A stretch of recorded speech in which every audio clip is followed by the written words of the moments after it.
রায়পুরে ৬ শতাধিক শিক্ষার্থী বিদ্যুৎপৃষ্ট আতঙ্কে।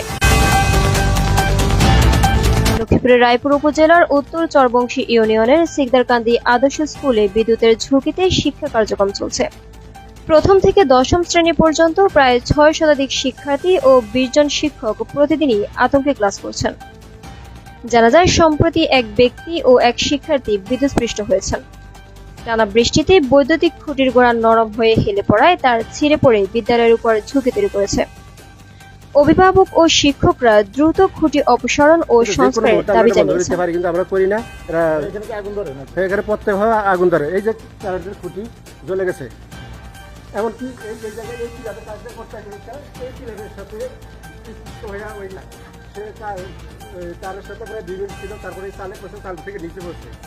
আমাদের এই বিদ্যালয়ের দোতলার উপরে পল্লী বিদ্যুতের খুঁটি, দোতলার পাশে পল্লী বিদ্যুতের খুঁটি আছে। এই খুঁটির কারণে আমরা আমাদের স্কুলের কার্যক্রম চালাতে পারছি না। খুঁটিটা আমাদের স্কুলের দিকে ঝুঁকে পড়ছে। এই খুঁটি গত বছর বর্ষা মৌসুমে খুঁটির উত্তর পাশে যেই টানা তারটা ছিল সেটা ছিঁড়ে এখন খুঁটিটা আমাদের স্কুলের উপরে এসে প্রায় স্কুলের কাছাকাছি। একজন রাজমিস্ত্রি কাজ করতে এসে বিদ্যুৎস্পৃষ্ট হয়ে গুরুতর আহত হয়েছে এবং আমাদের আরেকটা স্টুডেন্ট বিদ্যুৎস্পৃষ্ট হয়ে তার জামার উপরে বিদ্যুতের যেই আগুন স্ফুলিঙ্গ হয়েছে সেটা পড়ছে। আরেকটা মেয়ে সেটা দেখে খুব গুরুতরভাবে মানসিকভাবে সে এখনও অসুস্থ আছে। আমাদের স্কুলে সে আজকে প্রায় 1 সপ্তাহের মতো আসে না।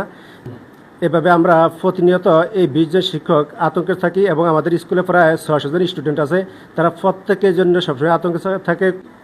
ছাত্রছাত্রী এবং শিক্ষকরা প্রায় আতঙ্কের মধ্যে দিন পার করছে এবং এটা নিয়ে আতঙ্কে আছে। স্কুলের উন্নয়নের কাজও করা যাচ্ছে না এবং পড়ালেখার পাঠদানের ব্যাঘাত ঘটতেছে। আমরা সবসময় আতঙ্কে থাকি এই কারেন্টের জন্য, আর এটা আবহাওয়া খারাপ হলেই বিশেষ করে দেখা দেয় এটা।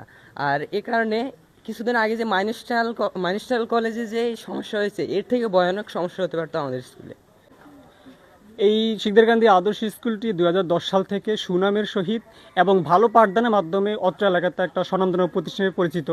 তো আমাদের এই বিদ্যুতের কারণে আমরা এলাকাবাসী এবং স্কুল কর্তৃপক্ষ সহকারে সকল স্টুডেন্ট সহকারে খুবই আতঙ্কের ভিতরে আছি, যাতে আমাদের কোনো দুর্ঘটনা না হয়। আর এই দুর্ঘটনা 2-1টা হওয়ার কারণে আমরা আরও বেশি আতঙ্কিত আছি। আমরা এই বিদ্যুৎ বিভাগের কাছে বিনীত আবেদন জানাচ্ছি যাতে অতি দ্রুত এর একটা কার্যকরী ভূমিকা নেওয়া হয়। আর আপনি যে বিষয়টা নিয়ে এখানে আসছেন যে তাদের বিদ্যুতের যে খুঁটি স্কুলের সাথে এই হয়ে যে ভেঙে পড়ছে এবং সেখানে যে আহত হয়েছে, সেটাও আমার নলেজে আসে নাই। যেহেতু আজকে স্কুলটা সম্পর্কে আমি জানলাম, আমি বিদ্যালয়টি যে কোনো সময় ভিজিট করবো। একটা স্কুলের ব্যাপারে গতকালকে আমাদের মাধ্যমিক শিক্ষা অফিসার আমাকে ফোন দিয়েছিলেন রাতের বেলায়, আমাকে